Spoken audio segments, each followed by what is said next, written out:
Hey guys, good morning. Let me get fresh and we're gonna talk something and welcome back to my YouTube channel. Hope everybody's fine.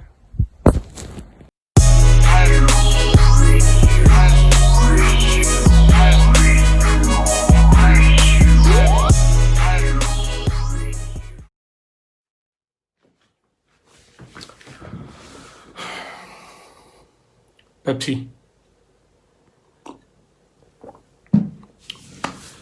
तो guys, आज बात करने की वजह यह है कि जो वीडियो आप लोगों ने देखी थी पिकनिक वाली, उसमें थोड़े से प्रॉब्लम्स थे। प्रॉब्लम्स क्या थे कि जब हम वहाँ पे गए, पिकनिक बहुत मज़े की स्टोरी है, तो होपफुली आप पूरी सुनेंगे और पूरी सुनिएगा भी। हुआ क्या था? हुआ यह था कि हम जहाँ पे गए थे पिकनिक के लिए, वहाँ पे बहुत ज़्यादा रश था, बहुत सारे लोग थे जो पिकनिक कर रहे थे। क्योंकि जब मैंने वेबसाइट के ऊपर चेक किया था तो वो वेबसाइट के ऊपर भी यही बात बता रहे थे कि अगर आप हॉलीडे वाले दिन या फिर किसी वीकेंड में जाएंगे तो वहाँ पे बहुत ज़्यादा रश होगा। लेकिन इस बात को कंसिडर ना करते हुए मैं चला गया, और जब वहाँ पे पहुँचा, एक तो वहाँ पे लोग बहुत ज़्यादा बारबेक्यू करने की जगह थी, लेकिन वो जो पॉट्स, पता नहीं क्या कहते हैं उनको, जो होती हैं जिनके ऊपर हम बारबेक्यू करते हैं, वो वहाँ पे नहीं थी। मतलब हम अपनी लेके नहीं गए, क्योंकि आइडिया ये था, क्योंकि कमेंट्स जो मैंने पढ़े थे, रिव्यूज़ जो मैंने पढ़े थे, उनमें यही लिखा हुआ था कि आप वहाँ पे बारबेक्यू कर सकते हैं। लेकिन किसी बंदे ने भी ये मेंशन नहीं किया था कि आप लोगों को वो मशीन सी जो होती है वो अपनी लेके जानी होगी। तो वो मैं लेके जाना भूल गया। अब इतना दूर, ऑलमोस्ट 80 किलोमीटर, 85 किलोमीटर्स था वो हमारे घर से। और वहाँ पहुँचने के बाद लोग अपना बारबेक्यू कर रहे थे अपनी मशीन्स के ऊपर, और मैं वहाँ पे देख रहा था कि भाई अब मैं क्या करूँ, कहाँ पे करूँ बारबेक्यू, क्योंकि मशीन नहीं है। फिर क्या हुआ, काफ़ी टाइम सोचने के बाद मैं वेट भी कर रहा था कि शायद हो सकता है ये लोग यहाँ से चले जाएं, इतना रश जो है थोड़े से चले जाएं। लेकिन गलतफहमी थी, क्योंकि कोई भी बंदा, मतलब अगर सुबह आता है तो 2 घंटे बना के पिकनिक तो नहीं जाएगा, वो तो ऑब्वियसली शाम को जाएंगे। एनीवे, प्लान बहुत ख़राब हो गया था। मैं सोच रहा था कि बस ठीक है, पिकनिक का प्रोग्राम कैंसिल, बस आगे घूम लिया, पानी वगैरह देख लिया, बस वो वीडियो बनाएंगे और वापस चले जाएंगे, बारबेक्यू वगैरह का प्रोग्राम कैंसिल कर देंगे। लेकिन ये सोचते सोचते मैंने सोचा जाते हैं हम, जहाँ पे वाटरफॉल हो रहा है वहाँ पे हम गए, वाटरफॉल की वीडियो बनाई। हाँ, वहाँ पे एक और इशू था कि जो रास्ता था ना वाटरफॉल तक पहुँचने का, एक तो वो कच्चा था, मतलब कोई रोड वगैरह नहीं था, क्योंकि पहाड़ वगैरह थे, ज़मीन थी। एक तो वो कच्चा था और उसके ऊपर पानी था, जिसकी वजह से कीचड़ भी बना हुआ था। और एक और बात, वो ऊंचाई थी, मतलब सीधा रास्ता नहीं था, वो ऐसे था, ऊंचाई थी, ऐसे ऊंचाई थी। अब उस ऊंचाई में प्रॉब्लम ये है कि मेरे बैग में मेरा लैपटॉप पड़ा हुआ था, उसके बाद कैमरा स्टैंड पड़ा हुआ था, कैमरा पड़ा हुआ था, फिर गिम्बल पड़ा हुआ था। तो मेरा बैग काफ़ी भारी हुआ था, जिसकी वजह से ऊपर जाते जाते, मतलब तकरीबन 3 से 4 मिनट पैदल आप चलो, शायद 5 मिनट पैदल आप चलो, तो आप वाटरफॉल्स के बिल्कुल पास पहुंच जाते हो यहाँ पे। अब यहाँ पे क्या था कि यहाँ ये मैंने क्रॉस करके जहाँ से वाटरफॉल गिर रहा है वहाँ तक पहुँचना था। वहाँ तक पहुँचना भी मुश्किल था। क्यों? क्योंकि मेरे पास एक भारी बैग था जिसको उठा के चलना बहुत मुश्किल था।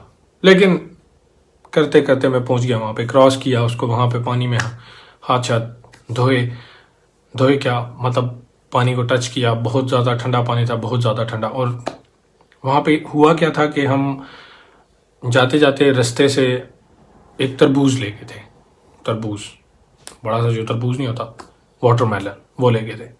अब वो गर्मी इतनी थी कि वो गर्मी की वजह से और धूप की वजह से छत भी खोला हुआ था गाड़ी का, जिसकी वजह से धूप सीधा पड़ी थी सामान के ऊपर और तरबूज हो गया गर्म। साथ में कोक भी थी, वो भी गर्म हो गई। अब क्या करना था हमने, हमारे पास बर्फ़ नहीं थी और वहाँ पे नज़दीक कोई शॉप नहीं थी कि हम जाके वहाँ पे किसी शॉप से बर्फ़ ले सकें। ये मैसेजेस ने मुझे पागल कर दिया। मैं जैसे ही वीडियो बनाने लगता हूँ मैसेज आ जाते हैं। अगर मैं वीडियो नहीं बना रहा, सारा दिन मैं बैठा रहूँगा, कोई मैसेज नहीं आएगा। जैसे ही मैं स्टार्ट करूँगा वीडियो, साथ ही message. A few moments later. Anyways, company का मैसेज था। तो हम बोल रहे थे कि तरबूज वगैरह हो गए थे गर्म। अब क्या किया हमने, वो तरबूज और कोक की जो बोतल थी, वो दोनों को हमने उस पानी के अंदर छोड़ दिया। पानी के अंदर कहाँ पे, थोड़ा सा दूर, मतलब जहाँ पे वाटरफॉल हो रहा था वहाँ पे नहीं वहाँ से जो पानी गुजर के आगे जा रहा था ना, तकरीबन मेरा ख्याल है 50 मीटर्स तक, 50 मीटर के बाद वहाँ पे हमने अपना तरबूज भी पानी के अंदर डाल दिया था और कोक की बोतल जो थी वो भी डाल दी थी। अब हम सोच रहे थे कि काश ये ठंडा हो जाए जल्दी जल्दी ताकि हम इसको काटें और खाएं, क्योंकि गर्मी बहुत है। पर वो हो गया ठंडा, ठीक है। लेकिन अब वो वीडियो तो बन गई वाटरफॉल की। प्रॉब्लम था बारबेक्यू का, कि बारबेक्यू कैसे करें, कहाँ पे करें, कोई जगह नहीं है और साथ हमारे पास वो मशीन भी नहीं है जिसके ऊपर बारबेक्यू करते हैं। परेशानी थी ये सबसे बड़ी, क्योंकि प्रोग्राम बारबेक्यू का था। पिकनिक में बारबेक्यू के बिना मज़ा नहीं आता, चाहे वो पाकिस्तान हो चाहे वो यूरोप हो। यहाँ पे सबसे बड़ा प्रॉब्लम ये था कि जहाँ पे हम वाटरफॉल वाली जगह पे थे वहाँ पे बारबेक्यू करना अलाउ नहीं था। मतलब उन्होंने एक बोर्ड लगाया हुआ था, उस बोर्ड के ऊपर लिखा हुआ था यहाँ पे आग जलाना मना है। तो मैंने एक दो बंदों से पूछा, मैंने कहा यार आग जलाना मना है, बड़ी आग जलाना मना है लकड़ियों वाली, क्योंकि उसके आगे एक साइन बना हुआ था जिसके ऊपर ऐसे करके ना, ऐसे 3-4 जो लकड़ियाँ यूँ मिक्स होकर पड़ी होती खड़ी होती हैं यूँ, वो वाली लकड़ियाँ, कि आप लकड़ियों को वुड फायर नहीं कर सकते आप, ठीक है। तो मैंने कहा हमारे पास तो छोटे छोटे कोयले हैं, हम तो कर लेंगे। एक दो बंदों से मैंने पूछा, उन्होंने कहा नहीं भाई ये अलाउ नहीं है, वो सेपरेट थे यहीं के थे, उन्होंने कहा यहाँ पे अलाउ नहीं है। तो और मूड ख़राब हो गया कि भाई वहाँ पे जगह नहीं है, यहाँ पे अलाउ नहीं है, हमारे पास मशीन भी नहीं है, क्या करें। फाइनली थक के मैंने कहा कि बस ठीक है यार, बस ये वाटरफॉल की हमने वीडियो बना ली, पिकनिक होगी हमारी, यही पिकनिक होगी वाटरफॉल वाली, तो चलते हैं वापस घर। स्टोरी शुरू होती है। अब जो बारबेक्यू हुआ वो कैसे हुआ, वो ऐसे हुआ कि हम जब वापस जा रहे थे, मतलब उस पॉइंट से जो वाटरफॉल्स था वहाँ से जब हम वापस जा रहे थे तो तकरीबन 10-12 किलोमीटर के बाद एक और प्लेस आती है। वहाँ भी मतलब लोग आते हैं, बारबेक्यूज करते हैं, पिकनिक करते हैं, लेकिन वहाँ पे कोई वाटरफॉल नहीं था, बस वो एक बड़ा सा पार्क बना हुआ था, ग्राउंड सा बना हुआ था। ये जो मेरी लास्ट वीडियो है, ये जो ऊपर आपको वीडियो नज़र आ रही है, ये आप देखेंगे तो आपको सारी समझ आ जाएगी। ये स्टोरी जो मैं बता रहा हूँ इसकी सब समझ आ जाएगी। तो वो आपको मैंने मिडल में या लास्ट में एक पार्ट दिखाया हुआ है जहाँ पे मैं कहता हूँ कि मैं आपको व्यू दिखाता हूँ जहाँ पे हम बारबेक्यू करते हैं, वो साइडों पे सारे दरख्त और ऐसा माहौल होता है। वहाँ पे जब मैंने देखा कि यार पिकनिक तो यहाँ भी हो रही है और दूर से नज़र आ रहा था कि एक बारबेक्यू की जगह भी बनी हुई है। जब मैं वहाँ पे पास पहुँचा तो वो इशू था कि लोगों ने अपनी मशीन्स लाई हुई थी और जो बारबेक्यू की जगह थी वो मतलब दोनों साइडों से सीमेंट की दीवार बनी हुई थी ऊंची ऊंची, और दरम्यान में बहुत ज़्यादा गैप था। मतलब वहाँ पे अंदर बारबेक्यू नहीं हो सकता था, ठीक है। लोग अपनी वो जो दीवारें बनी हुई थी, दीवारों के ऊपर अपनी मशीन रख के और वो कोयले वगैरह जला के बारबेक्यू करके, और जो कोयलों का राख होती है वो राख उस दीवार, उन दोनों दीवारों के दरमियान में फेंक देते थे ताकि वो कचरे वाले आए वो उठा के ले जाएं, कूड़े वाले आए वो उठा के ले जाएं। अब मैंने सोचा कि ये इतनी सारी मशीन्स पड़ी हुई हैं और लोग तो थोड़े से हैं, क्या करना चाहिए। एक बंदा गुजर रहा था वहाँ से, मैंने उसको बोला एक्सक्यूज़ मी, क्या आप मुझे ये बता सकते हैं, वो सेपरेट था। उसको मैंने बोला कि क्या आप मुझे ये बता सकते हैं कि ये जो मशीन्स आप लोग लाए हैं बारबेक्यू की, ये आप लोगों की अपनी है या गवर्नमेंट ने यहाँ पे रखी हुई है। तो उसने कहा नहीं भाई हम ये अपनी लाएं। थोड़ी सी सिली बात हो जाती है, मतलब ये कॉमन सेंस है। अगर आप बारबेक्यू करने के लिए जा रहे हो तो अपना आप कोल साथ लेके जा रहे हो, अपना खाना जो बारबेक्यू करना है वो साथ लेके जा रहे हो, तो आप मशीन नहीं लेके जा रहे, मतलब। लेकिन कॉमन सेंस खो गई थी। उससे मैंने ये बात पूछी तो उसने कहा नहीं भाई ये सब कुछ हमारा अपना है, ठीक है। कहता है मेरे पास मशीन नहीं है, मेरे पास वो छोटा सा है बारबेक्यू करने वाला। तो मैंने कहा ओके थैंक यू। तो वो कहता है, उसने पीछे देखा गाड़ी में इतना सारा सामान पड़ा हुआ है, तो उसने कहा भाई आप लोग बारबेक्यू करने के लिए थे। मैंने कहा हाँ यार आए थे, लेकिन हम मशीन भूल गए, तो बस उसी इशू में घूम रहे हैं कभी इधर कभी उधर, और अब हमारा प्लान कैंसिल हो चुका है, अब हम जा रहे हैं वापस। तो उसने कहा कि भाई हम बारबेक्यू कर चुके हैं, आप लोग हमारा वो जो है क्या कहते हैं उसको, पॉट या कुछ भी जो भी कहते हैं जिसके ऊपर बारबेक्यू करते हैं, उसने कहा आप वो हमारा यूज़ कर सकते हैं। कोयले भी जल रहे हैं, लेकिन वो थोड़े थोड़े कोयले रह गए थे, लेकिन उनका इशू नहीं था क्योंकि कोयलों का पूरा पैकेट, बड़ा पैकेट में साथ लेके गया हुआ था। तो ऐसे हमें उस बंदे ने अपना वो प्लेस दी, ठीक है, बारबेक्यू करने की वो चीज़ दी, और हमने कोयले वगैरह डाले और उसमें बारबेक्यू किया। और बारबेक्यू करने से पहले याद आया कि हम तो तेल भी नहीं लाए घर से। मतलब क्या करने आए थे लड़के यहाँ पे, सब कुछ भूल गए, मशीन भी भूल गए और तेल भी भूल गए।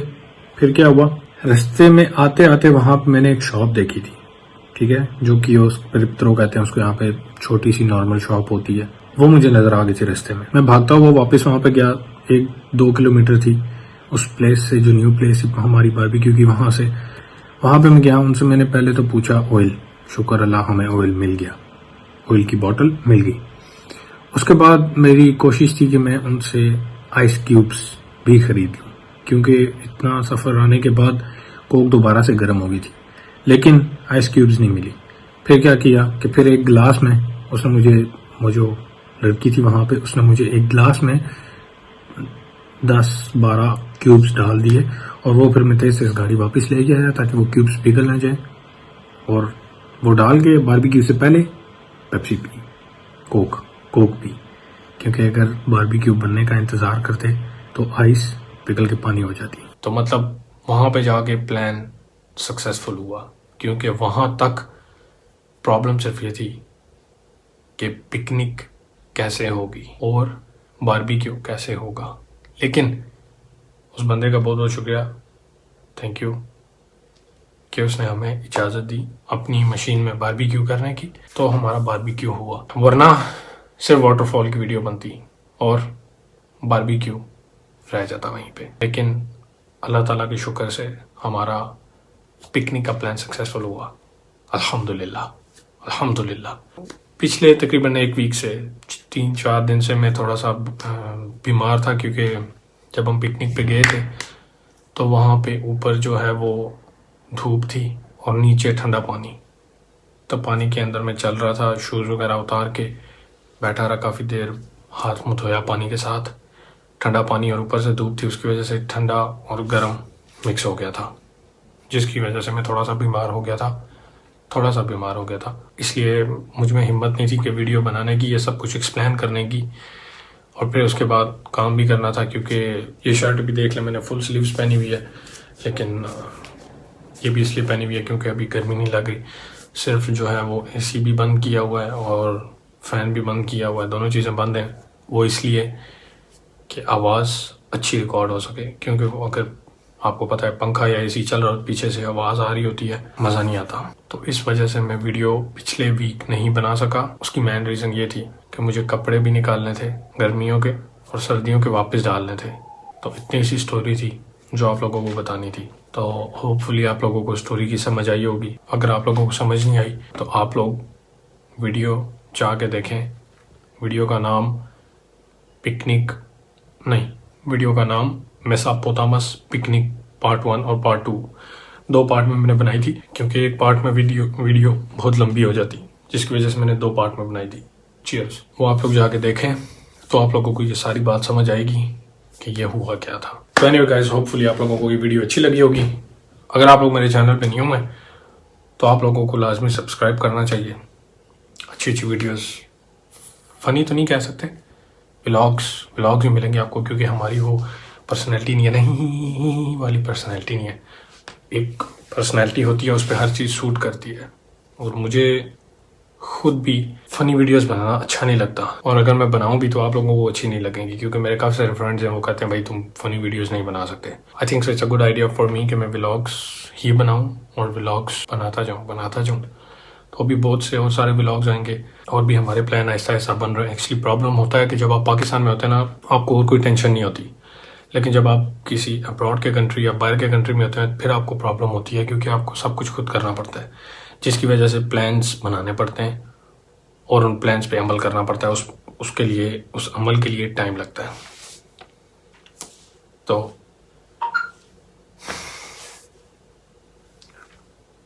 लाइक कर दें, कमेंट भी कर दिया करें यार, सिर्फ लाइक से कुछ नहीं बनता। अगर आप लोगों को अच्छा लगे तो कमेंट भी कर दिया करें, ज़बरदस्ती तो नहीं है। Peace out.